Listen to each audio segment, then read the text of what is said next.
Et c'est quoi la limite de ce traitement? Il y a un moment, ça te fait tellement mal que l'autre douleur, tu arrives à l'oublier, ou au final, c'est des douleurs qui s'ajoutent? Il faut que j'ai la tête déchirée, en fait, pour oublier les douleurs et pour ne plus me souvenir, en fait. Donc je tombe dans un trou noir, ou comme si que j'étais à la bascule d'un précipice, mais au moins, même si j'ai oublié, que je sais même plus ce que j'ai foutu voilà, la nuit, ou bref, ou même ça m'arrivait la journée avant. Et je veux plus ça, la journée. Donc j'essaye de tenir, de tenir, de tenir. Je me dis maintenant, il faut que ça m'arrive que la nuit. Donc quand je tombe comme ça dans un trou noir, je ne sais plus ce qui s'est passé. Et c'est quelqu'un d'autre. Souvent je dis, voilà, ma compagne est tellement, pour rester polie, chiante. Et je ne veux pas qu'elle prenne le dessus. Donc c'est pour ça que j'essaie toujours d'avoir le sourire, de positiver et de me faire jolie quand je peux sortir. Parce que je me dis, je ne veux pas qu'elle ait raison de moi. Et c'est important, parce que sinon elle a gagné sur tous les plans. Enfin, je veux dire, c'est terrible.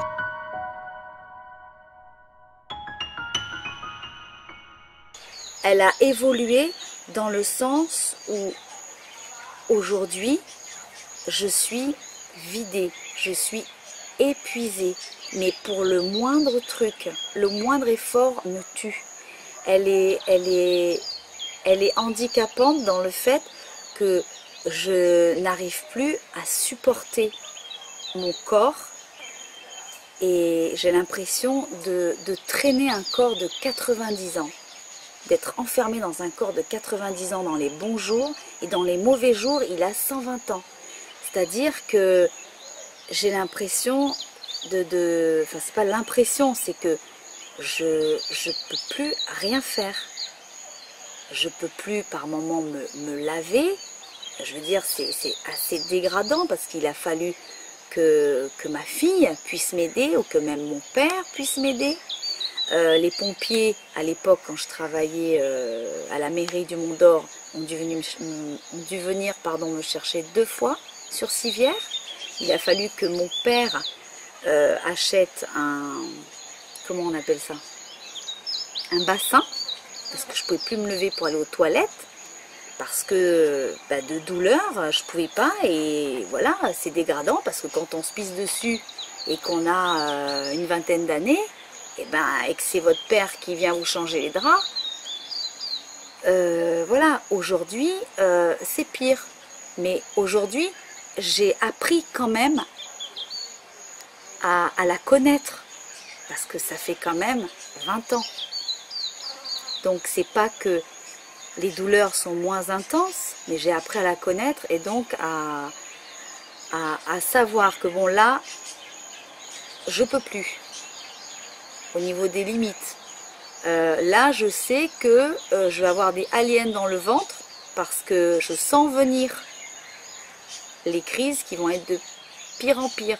C'est-à-dire que c'est en coup de poignard à l'intérieur du bide, à plus pouvoir respirer, à plus pouvoir manger ou boire, à plus pouvoir me lever. Les maux de tête, c'est pareil. J'ai l'impression vraiment qu'on m'arrache l'œil gauche et je ne peux plus me concentrer ou faire le moindre effort parce que les douleurs sont trop violentes. Donc j'ai beau prendre du Zomigoro, la liste à rallonge des médicaments, et encore, ils n'y sont pas tous, il faut les avaler tous les jours, quoi. Donc les médicaments t'arrachent la tête, donc il faut quand même essayer d'être un minimum clair pour faire le minimum de tâches, mais en même temps les douleurs sont quand même là, donc même si c'est camouflé, elles sont là. Je peux plus par moment écrire. J'ai une écriture, même par moment je peux même pas me lire. Je suis obligée de tout noter parce que sinon j'oublie tout.